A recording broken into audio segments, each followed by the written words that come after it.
The rain on Corthan Station was artificial, but it still smelled like sorrow.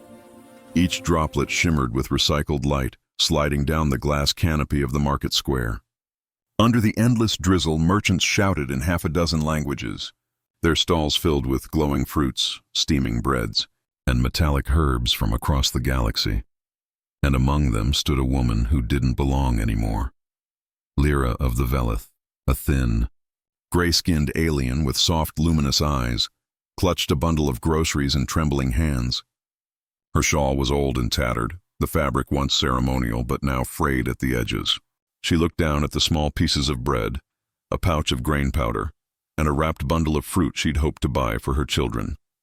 The merchant, a heavy-set reptilian named Brock, held out a scaly palm. "That'll be 27 creds, widow." Her throat tightened. I only have 20. Brock's nostrils flared. "Then you don't have enough." "I'll put something back," she whispered, her hands shaking as she reached for the bread. Her children loved that bread. They hadn't eaten it in weeks, but before she could return it, a quiet voice cut through the sound of the market.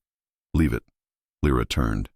The voice belonged to a human, tall, broad-shouldered, wearing a rain-soaked jacket and carrying a toolkit slung over one arm. His hair was dark, his face unremarkable except for the calm in his eyes. He stepped forward and placed a small payment chip on the counter. "Add the difference to my account." Brock's scales rippled in annoyance. "You don't have to." "I know," the human said simply. "Do it anyway." Lyra's breath caught. "No, please, I can't accept that." "I didn't ask you to." "You didn't need to." He offered her a small, tired smile. No one should go hungry because the galaxy forgot how to care. She stood frozen, unsure whether to thank him or flee. The market's noise faded into a dull hum around them. Brock grunted, processed the payment, and shoved the groceries toward her. "Take it and go," the merchant muttered, "before the next customer complains." She left the stall with the human beside her, both silent as rain pattered against the station floor. Finally, she stopped under a flickering street lamp. "You shouldn't have done that," he shrugged. "Maybe, but I did. Why?" she asked softly. "You don't even know me." He looked out across the rain-soaked market. "Because I know what it's like to lose someone, and to be treated like you stopped existing afterward." Her eyes softened. "You're from Earth?" He nodded. "Corporal Isaac Ward, engineer, 3rd Rebuilding Corps. We're here helping repair the lower districts after the war." "The war," she echoed, her voice breaking slightly. He glanced at her. "You lost someone." "My mate," she whispered. "And my brother. Both fought when your species and mine were on opposite sides." Isaac nodded slowly. "I'm sorry." She looked down, ashamed. We thought humans were monsters. The soldiers told us you burned whole colonies, that you took no prisoners. Some of us did," he admitted quietly. "And some of yours did too. But most just wanted to go home." Lyra's fingers tightened around her grocery bag. "Home doesn't feel like home anymore." Isaac smiled sadly. "Then maybe we make a new one." Over the next few weeks, she saw him often. He was always fixing something. Broken lights, leaky roofs, water pumps in the refugee sectors. He never asked for pay, only for food or conversation. Sometimes he brought her leftover ration bars or nutrient packs. Sometimes he just stopped by to check on her children. Her twins, small and bright-eyed, adored him. They called him Unca Isa, their clumsy way of saying Uncle Isaac. He laughed every time. "You don't have to keep helping us," Lyra told him once as he patched a hole in her wall. "I know," he said, wiping grease off his hands. "But if I stop, I'll just find someone else to help." "Can't sit still," she smiled faintly. "Humans are strange. We're stubborn," he corrected. "There's a difference." One evening, she brought him tea brewed from local herbs. They sat on her porch while the artificial stars blinked above. Each one reflected in the puddles on the ground. "My people used to believe," she said softly, "that the rain carries the voices of the dead. When it falls, they are speaking to us, reminding us to keep living." Isaac listened quietly. "That's beautiful." She looked at him, her silver eyes shimmering. "Do humans believe something like that?" He thought for a moment. "We believe that the dead live on in what we do for the living." Their gazes met, and for a heartbeat. The weight of loss that had haunted them both seemed to lift, but peace never lasts long in places still healing from war. A few days later, a group of Threx mercenaries, The same species that had once commanded both human and Veleth armies stormed through the market.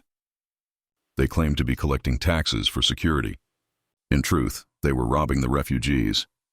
When they reached Lyra's stall, she stepped forward, trembling.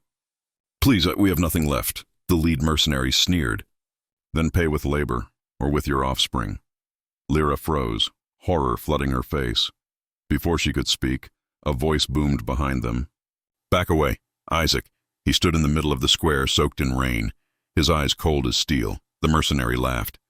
"And what are you, little human?" "Some kind of hero." Isaac didn't answer. He just moved.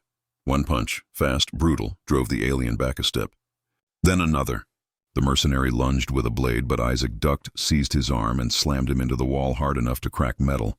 The others hesitated. "Anyone else?" Isaac growled. They retreated, dragging their leader away and hurling curses over their shoulders. The market fell silent. Lyra ran to him. "You fool!" "They'll come back." "They'll kill you!" He smiled faintly, wincing as blood trickled from his lip. "Maybe. But they won't touch you again." Her hands shook as she pressed a cloth to his cut. "Why do you keep risking yourself for us?" He met her gaze. "Because someone has to remind this place what kindness looks like." Word of what happened spread quickly. The human who defended a Veleth widow became a quiet legend on Corthan Station. Some merchants began offering fairer prices. Others stopped turning away alien refugees. When Isaac came by her home the next morning, Lyra was waiting with a bundle of food and bandages. "You don't have to," he began. She smiled. "Maybe, but I will," he laughed softly. Touché.